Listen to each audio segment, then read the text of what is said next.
iihaw tayo ng talong. Ayan. Talong na inihaw naman to. Pang ilang putahe na itong niluto natin to. Kaya ihawin lang natin. Yan. Yan. Para mamaya ang masarap ang kain natin. Yan ang masarap, talong. Pag nandito ka sa probinsya, ito masarap na ulam. Mga ganyan.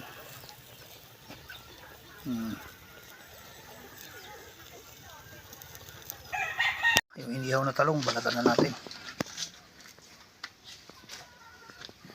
Ayan. Habang iniihaw pa natin yung iba.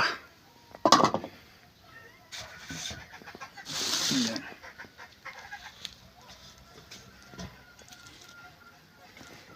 Ayan nalakay. Ayan. Naririkaduhan ko na mamaya yung kanang sibuyas kamatis sa bagong na isda. Kuha lang ako ng pangrikado mamaya. Ayan nalakay. Hiwain ko na. Ihalo ko dyan. Tapos kuha ko sibuyas. Ayan lakay. Hahaluin na natin. Tapos lagyan natin ito. Pinaka panlasa niya. Bagong na isda. Ayan lakay. Haluin na natin. Ayan. Ayan naman masarap dito. Siladang talong.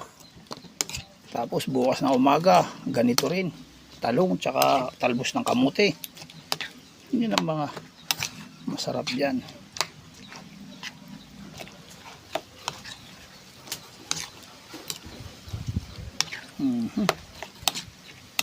Yan ang masarap yan. Diba? Ayan na lakay. Lagyan natin ng konting kalamansi. Ayun. Para may panlasa. Ayan. Saka natin haluin ngayon. Oho. Sarap nito.